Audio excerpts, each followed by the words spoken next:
So the first thing I'd like you to do before we even get started is to turn off your phone. If you're looking at the webinar on your phone, turn off the ringer. There's real cognitive dissonance when we use our electronics. There's an inconsistency between wanting to answer my emails, wanting to be distracted by Facebook, and listening to what we're going to say in the webinar today. So let's begin to diminish cognitive dissonance by turning off the ringer or just turning off your cell phone and watching and learning. Welcome, everyone. I'm Peter Freer. I'm the founder and CEO of Play Attention. I developed Play Attention, well over 30 years ago, probably in the late 1980s, when we thought of how to work on executive function and improve attention. I found that NASA was using feedback-based technology to train astronauts when they were in states of hyperarousal, very excited, to pay attention. And then when they were bored in hypoarousal, how to pay attention. I enhanced their technology, received patents on it, and Play Attention was finally born in 1994, and it's undergone great changes since then. I actually created the genre of neurocognitive training, and that was combining neurotechnology with executive function training, behavioral shaping, and so forth. And that is why I've become an expert in the field, and I've worked with NASA, NASCAR, nuclear power facilities, ADHD kids and adults, and it's been tested by Tufts University School of Medicine in 3 randomized controlled studies. So it's been a long, great journey. And Play Attention is a great program, and they're sponsoring this today. We're going to be discussing cognitive dissonance, and it's a great subtitle that we've gotten. Why do I think one thing and then do something completely opposite? And this is a problem for virtually all human beings. So let's go ahead and get into it in depth. I'm recording this webinar so that if you would like to view it later as well, we'd be delighted to send you a recorded copy. So cognitive dissonance is, as you can see here, inconsistent thoughts, beliefs, or attitudes. The statement that needs to go along with that is having an inconsistency between my thoughts, beliefs, attitudes, and the way I behave, right? It's very, very important to understand that the way we think doesn't really always manifest in the way we act. And I'll give several examples so that this becomes clear, because you've probably heard the topic of cognitive dissonance, right? But you don't understand exactly what it is. So again, cognitive dissonance, and we'll go into it in greater detail as we move forward, is having an inconsistency between the way I think and then the way I behave.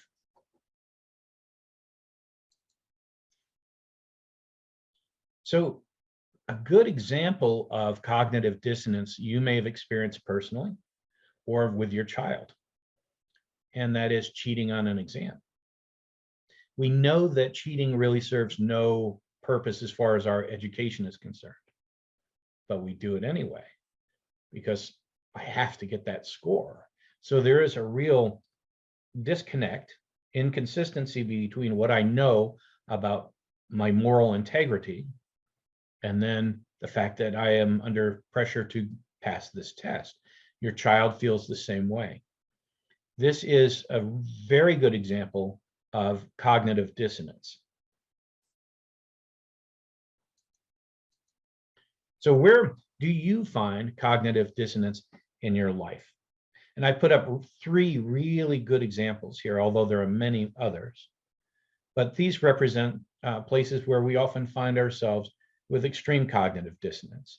And 1 is drinking and over drinking. 2 is eating and overeating. 3 is just smoking, period. Maybe it's something else that you do. You have a problem with spending money and the way that you spend.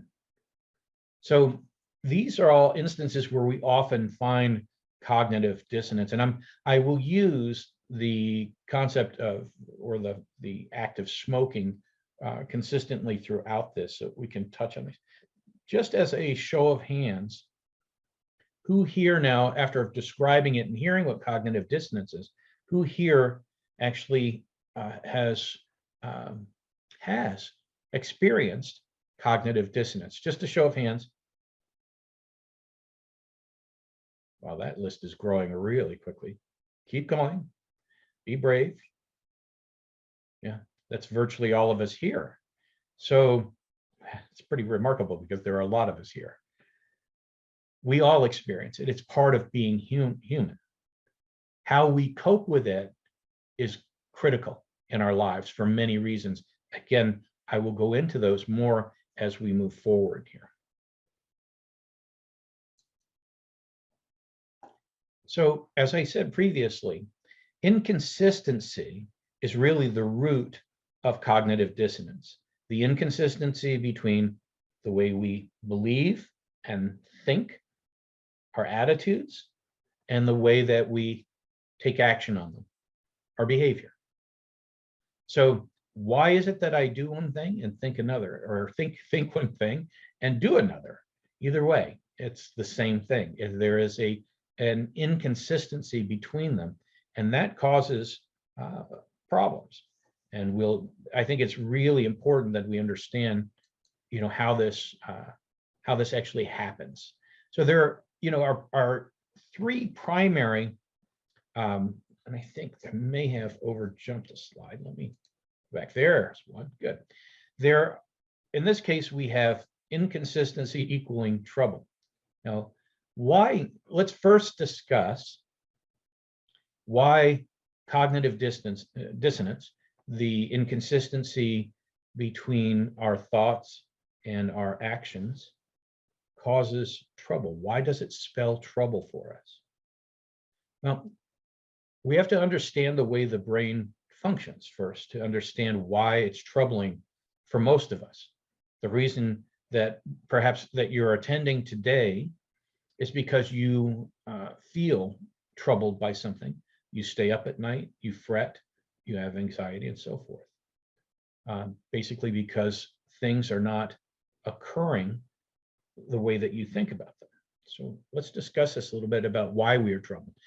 We have to understand the way the brain functions. Its primary function is to make sense about the world, to learn about how the world works and make sense of it. So the brain is an organ that centers on order. We try to put things in order, and we do this from a very young age, right? So when we're a baby, we try to make sense out of that thing that's on the floor by putting it in our mouth. Can I eat it? Nope, can't eat it. I'll do something else with it. Then as we age just a little bit, if you ever had a child, then you notice the child goes, Mom, why did he do that? Dad, why did that happen? What happened? Because the brain is consistently trying to put things in order from the time we are born on up through the time we die. And if things are not in order, if we can't make sense of something, we are troubled because there is an imbalance. If we don't understand something, it causes us internal discomfort, and it is called cognitive unease or cognitive.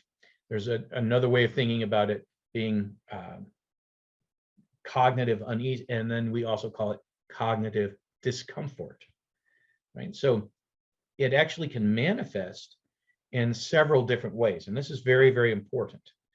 It can manifest if the brain cannot objectively and truly discern the truth of the matter and what we're learning, what we're seeing, and what we understand compared to what we think about it, then we have this internal conflict, and it can manifest in affecting our physical health. And that may include things like having a nervous stomach. You ever hear of having a nervous stomach? Could manifest as IBD, right? Irritable bowel disorder or syndrome, IBS. You could manifest as migraines, Could manifest as physical tension in my shoulders, my back, or somewhere. It could also affect the way our mental health operates. It could affect our mental health negatively. Anyone here experiencing those same things? Hands up. Good. Thank you. Yes, that's virtually, again, this is just being human. This is the way the brain functions. Order, making sense of the world. If there is not order and we do not make sense of the world, there is, due to cognitive dissonance, then we have cognitive discomfort and cognitive unease. And none of it's good. None of it helps us in any way. But we do have ways that we cope with it. We have ways that we try to mitigate, because we're not experts on brain function typically, where there is no user manual to my brain. That is what I've been working on for the last 30 years. So since the average person doesn't have the user manual, we try to figure out what the heck we're going to do, because it does affect my physical health. It does affect my mental health. And as you're probably aware now, and again, a show of hands on this one, how many people have found it affects your relationships? Social, personal, whatever. That's virtually all of us here again.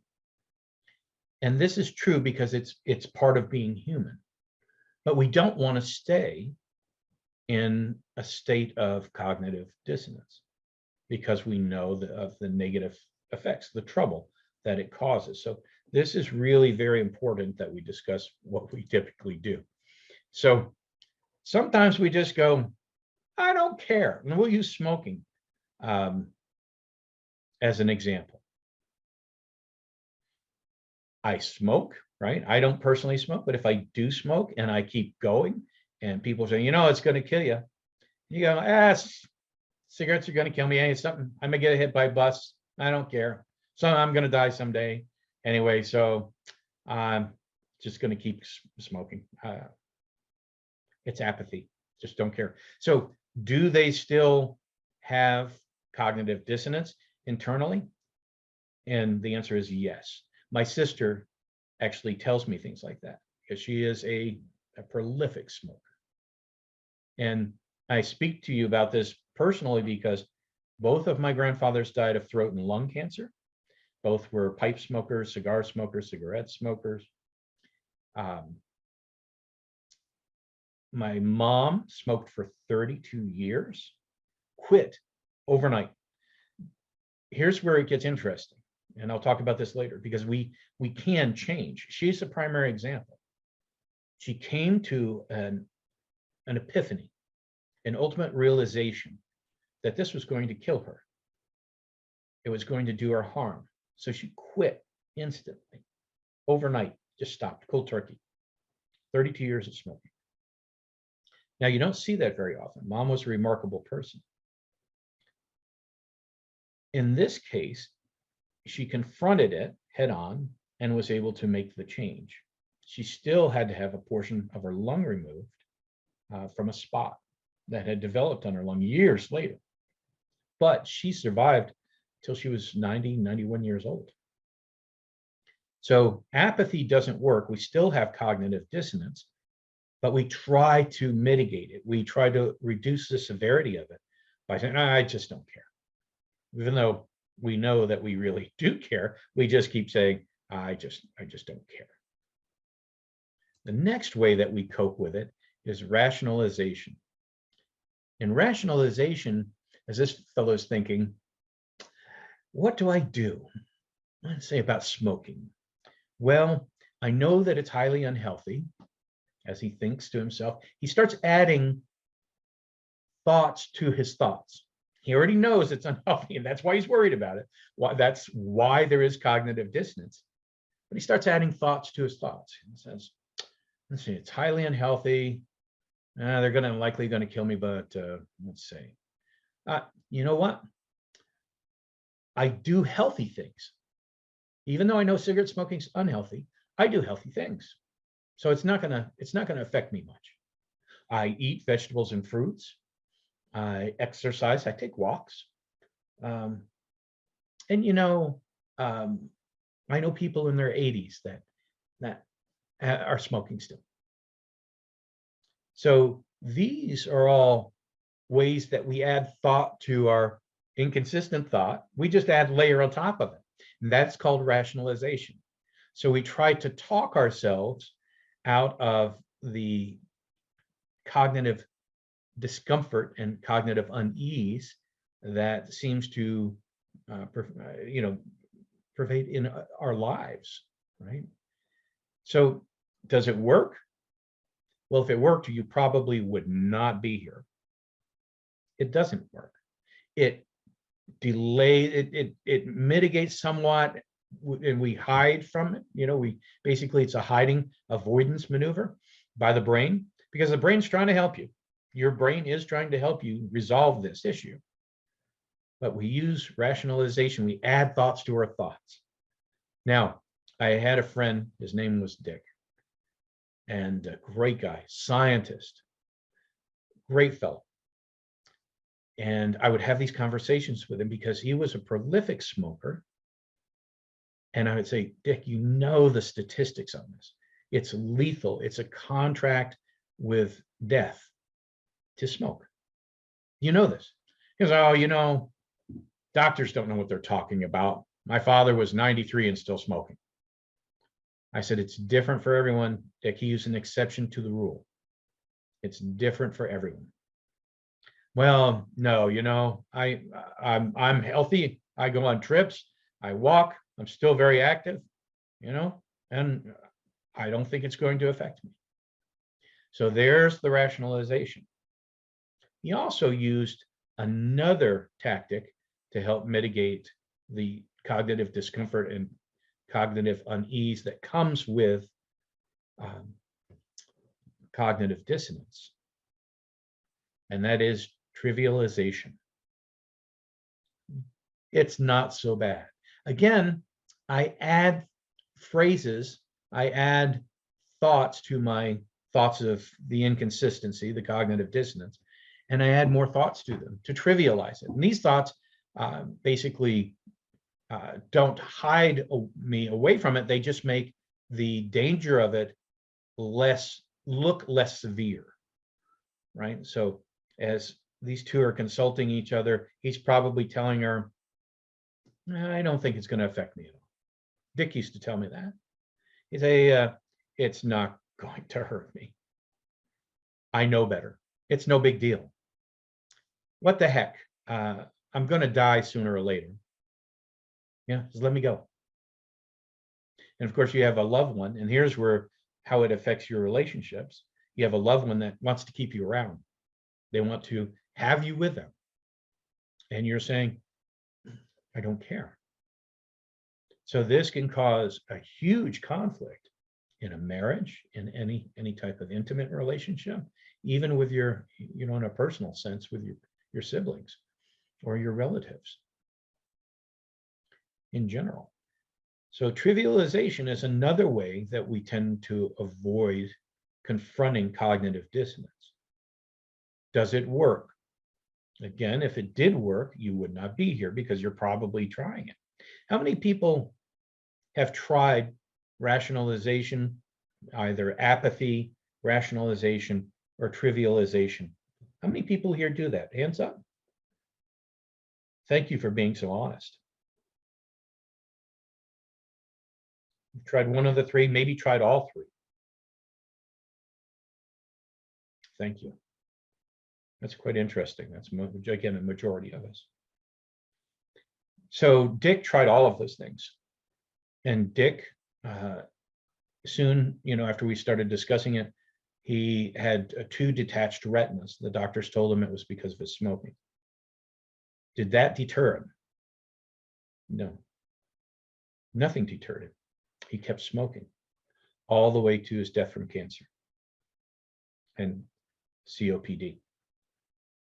So it is quite real. Cognitive dissonance does not help us.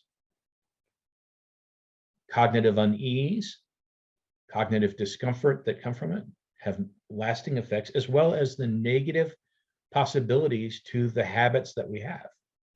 So I think we're leading to a point where it says, where the brain knows that I have to do something. I have to do something that stops this. And that's where we go to change. How do we make change?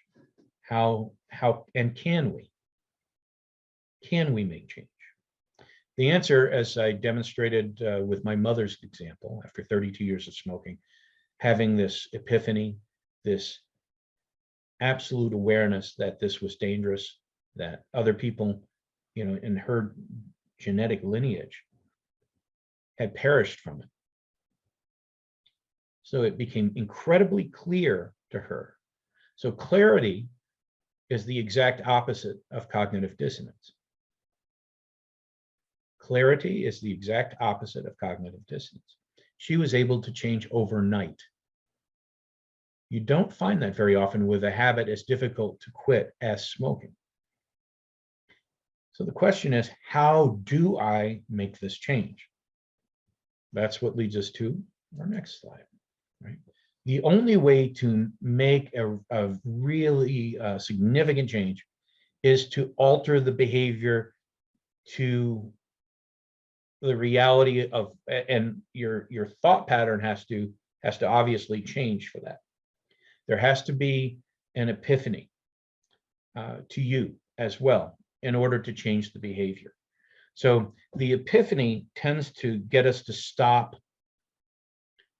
being apathetic, to stop rationalizing, and to stop trivializing the matter. And then you ask, well, easier said than done. How do I get there? How do I learn to control this somehow or the other? So the question there becomes then, how do I take these old habits I have and make new habits? And I have to do that by changing my thought patterns. So this is quite important. How do I do that? Remember that we have nervous stomach, migraines, all of these physical manifestations that go along with this, right? And all the mental health manifestations that appear. The great thing about the brain is that it will reprogram. Does everybody understand that? Doesn't matter how old you are. One of the great things about the human brain is that when we do control it, when we do understand what's happening, we do the right things that make change to facilitate change, the brain will help you. The brain will change itself. It will change its wiring. I've done that for 30 plus years with randomized controlled studies, along with hundreds of thousands of people across the planet that do the Play Attention program. I'm actually working with one of my students who has traumatic brain injury. All right, I teach martial arts. He has traumatic brain injury from professionally fighting in the Ultimate Fighting Contest, UFC.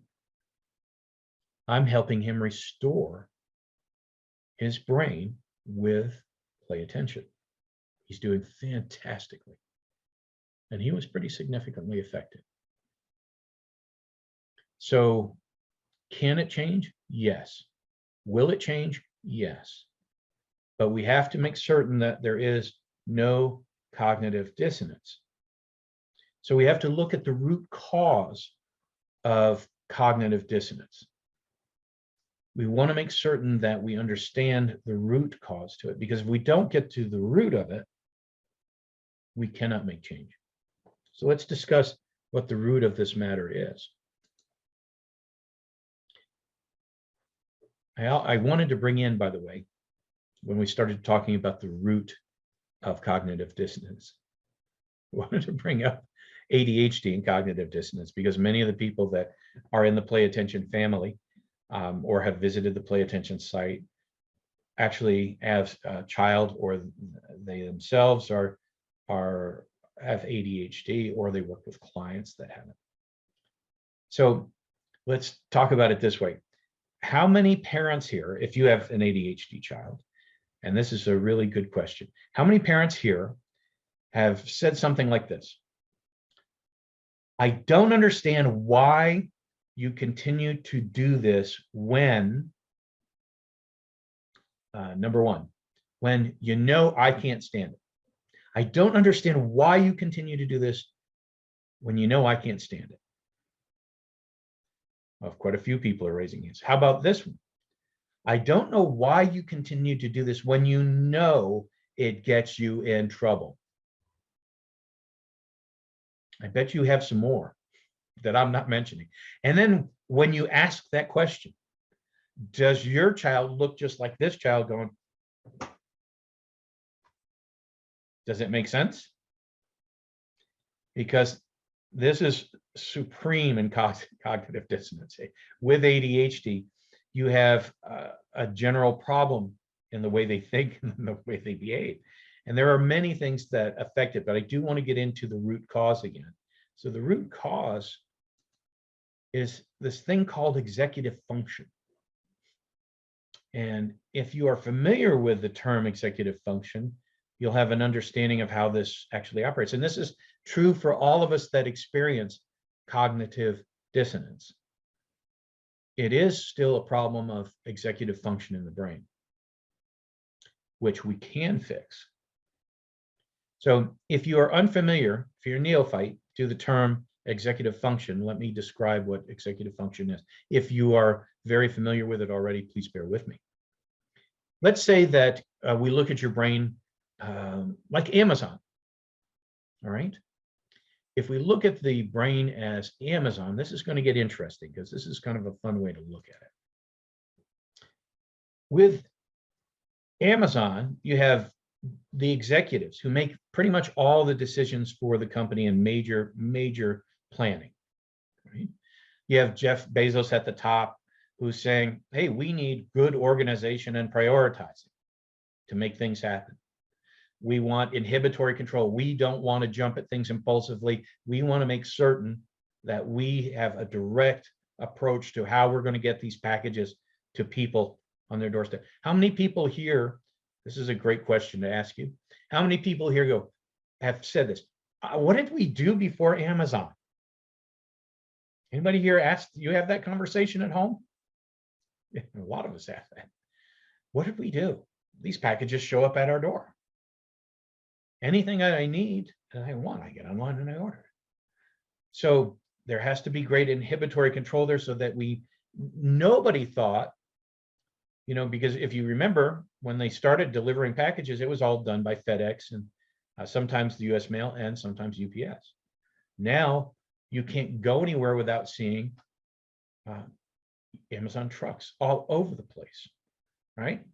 So they have this ability to task switch, right? To initiate a task and stay with it.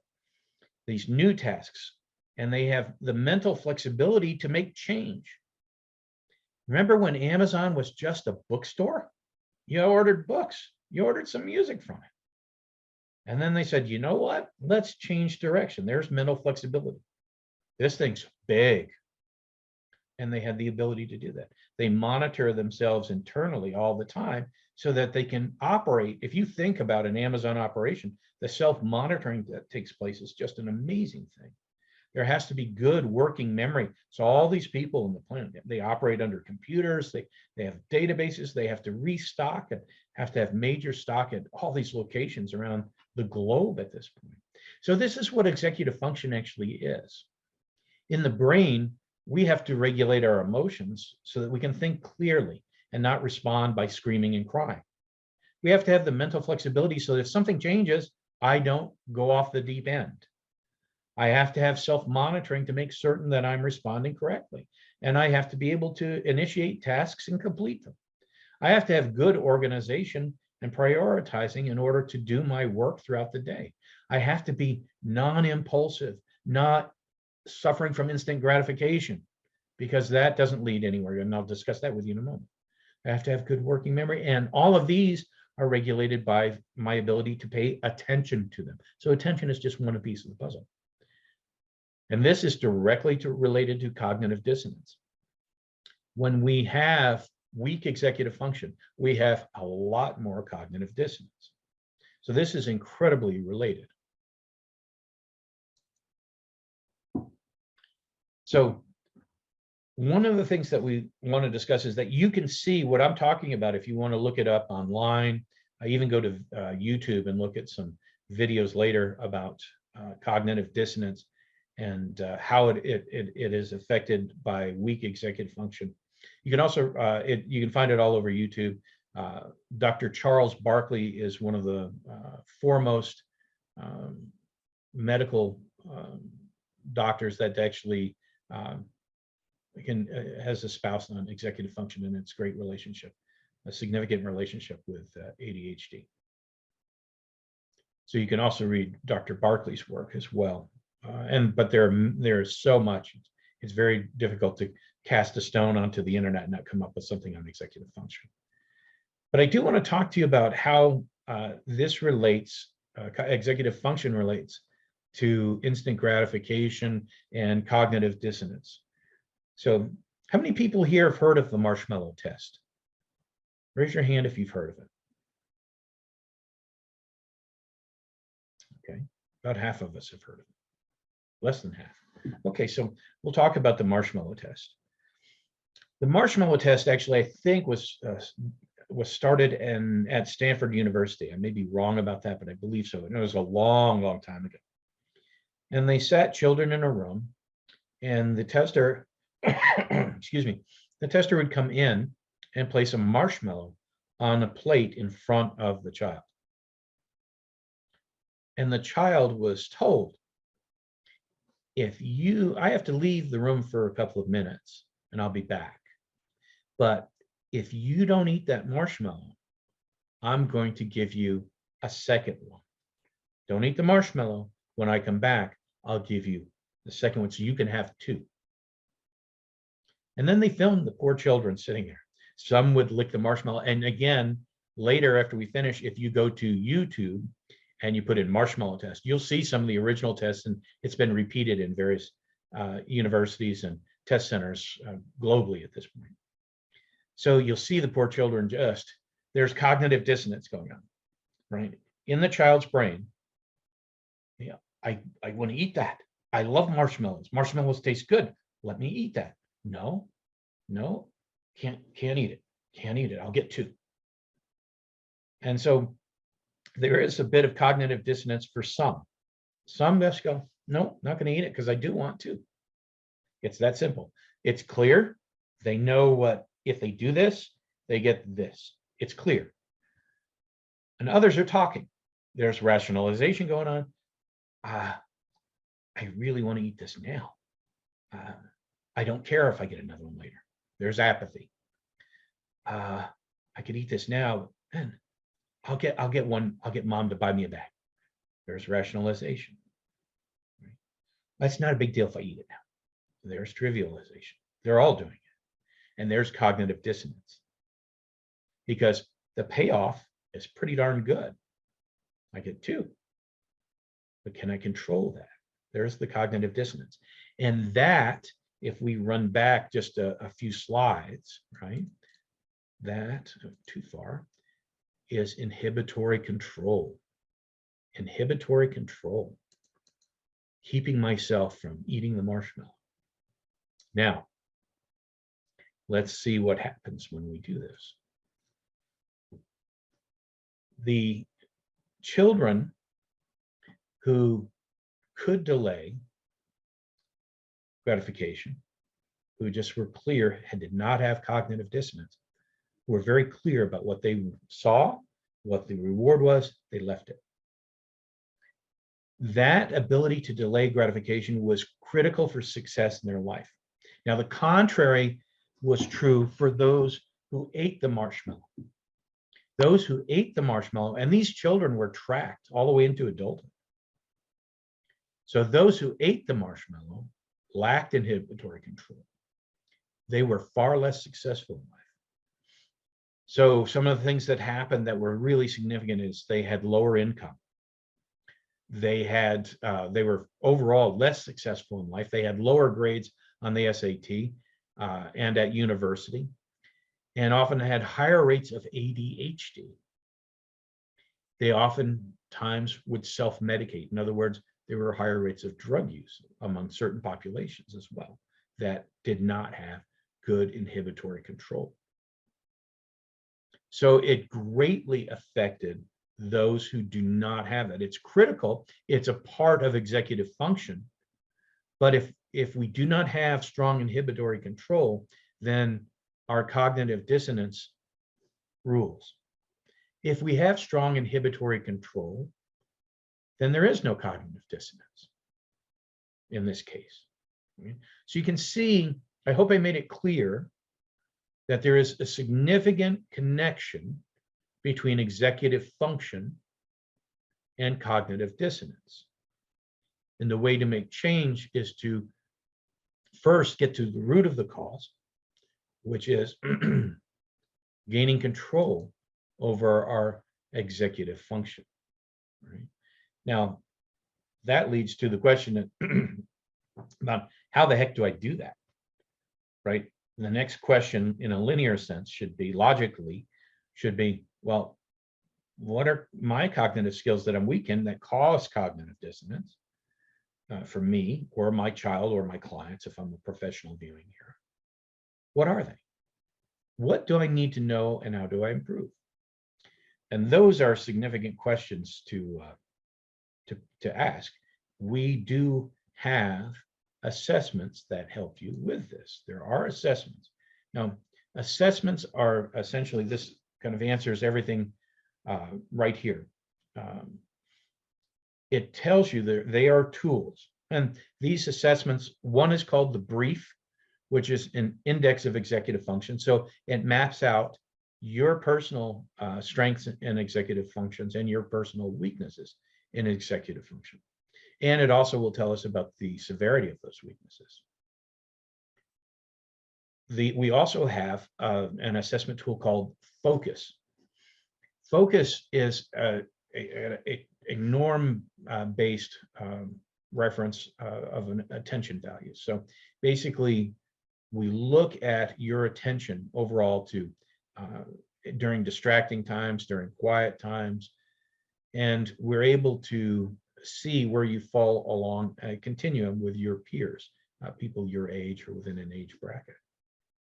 So they both are remarkable tools that help us find out more about the way your brain functions, so that, as you see here in the bullet points on the left, we can develop a plan of action, right? It also gives us a baseline from which we can document how far you're leaving that behind and you're strengthening executive function. Now, again, the tools are the brief and the focus, right? These help us get, and I want to make this clear again, they are the beginning of your path to finding out the root cause, right? To get to the root cause of cognitive dissonance and why we don't function the way that we should function, why we have manifestations of cognitive dissonance in our health or in our relationships or in our mental health. So it helps us get to the root of these. If anyone here is interested in those, by the way, we will do the, typically they're like, I think $50 a piece. Since you're here and I run the company, we'll do let's do something fun. Let's do a buy one, get one free. All right, a BOGO, buy one, get one. If you put in, at this point, you put in assessments, you type in assessments in the chat, then we will make certain if you get the brief, you're going to get the focus. If you get the focus, then you get the brief. So if you want those, let's do a buy one, get one. That's only today. It's only for the people in attendance here. So if you want those, someone will contact you via email or call you if you wish on your mobile phone and tell you how to do this so that you could get started. And just using these tools to map out what we need to do to help you. All right. This is why I invented Play Attention many, many years ago. it improves executive function. That's one of the key things that it's made to do. If you don't get to the root cause, whether it's, you have problems with ADHD, autism, cognitive dissonance, if we don't get to the root cause, you are not going to be able to make change readily. It's not going to be easy at all. And it does take time. So I don't want to tell you we can wave some magic wand and all of a sudden miraculously you're fixed. It takes time for you to reprogram. And that's what this is. We are rewiring the brain. But it does make significant differences. It's been studied and published in 3 medical journals that we do make significant difference. And that's what's important to know. And we improve, those tests showed that we improve executive function. We improve attention. We improve behavior. We improve impulse control and self-regulation. That's significant. So that is where, how you can make a direct path to improvement on this.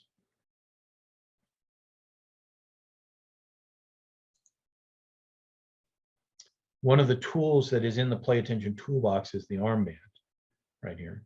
And the armband I developed because it sits on top of your skin, put it on your forearm or your bicep, and it sits on top of your skin and it looks at how attentive you are.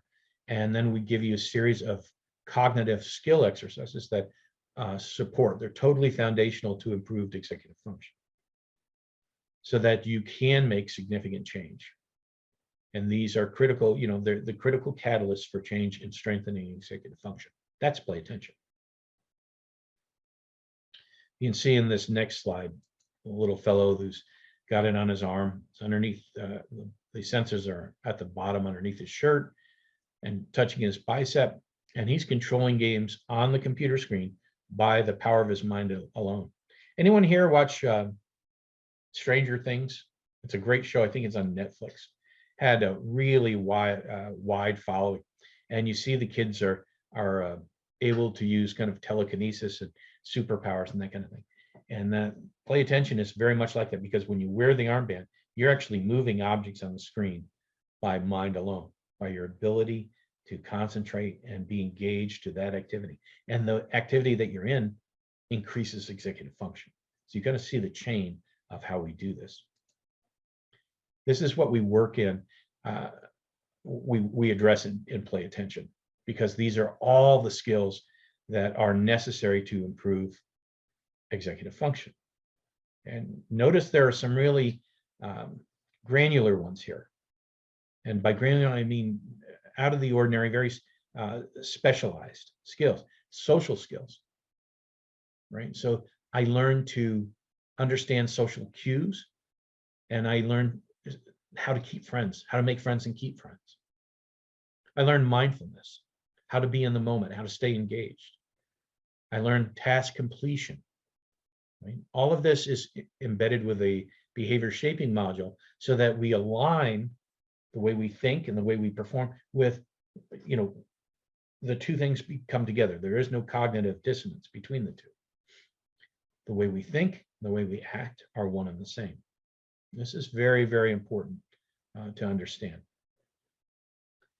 All right, let's do, I think I have a summary slide here. Let's kind of recap what we've talked about today. Cognitive dissonance is rooted in inconsistency of thought and action or behavior.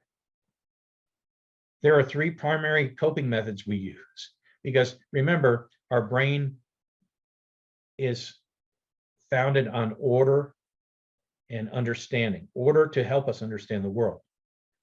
And if we do not have that order and we're inconsistent, then it will manifest as other things.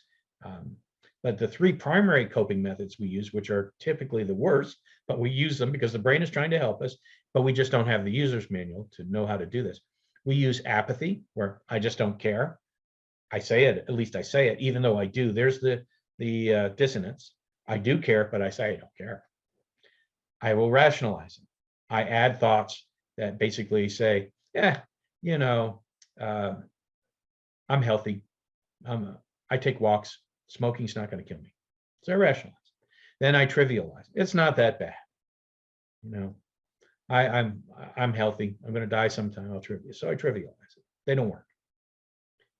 They can result, right, in mental distress, also known as cognitive discomfort or cognitive unease.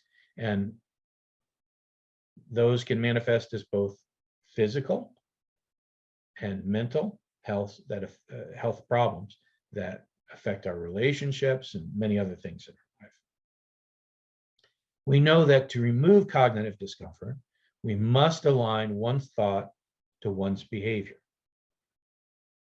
This is kind of critical, but in order to do that, we have to have strong executive function. So we know that it's related, whether it's in an ADHD person or whether it's in ourselves, it's related to poor executive function.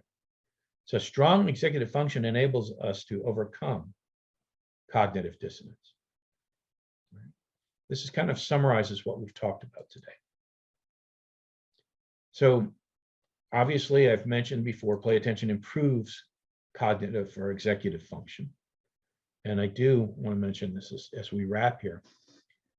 You can register for the assessments. Remember, if you wanted to get the brief and the focus, you buy one, you get the other one for free. Just type in the chat, your chat box down at the bottom, type in assessment, and someone will contact you either via email or call you to help you get the assessments. Make certain you put those in the chat. Excuse me. And that'll help formulate a plan of action. You can also schedule a free consultation. One-to-one consultation, it's free. You can just do that if you type in consultation into the chat box. You'll also have someone who can contact you to set something up via email, or I'll call you on your cell phone. Next Wednesday, at the same time, I think, there will be a Play Attention webinar in full, so you can see Play Attention in real time and understand how it works, how it would benefit you, and how you can overcome cognitive dissonance with it. I thank everyone for coming today and for participating and raising your hand and being honest and getting this out in the open. I hope that this helped you in some way to understand the way the brain operates and how we can actually make change in the way that we function as human beings, and how we can alleviate, not just use the things that help us hide from cognitive dissonance, but they actually help us. If there's anything else we can do, just send us an email and we will talk to you about any other assessments or consultations or webinars and anything else you would like to know about Play Attention. Thanks again. I'm Peter Freer. We'll sign off.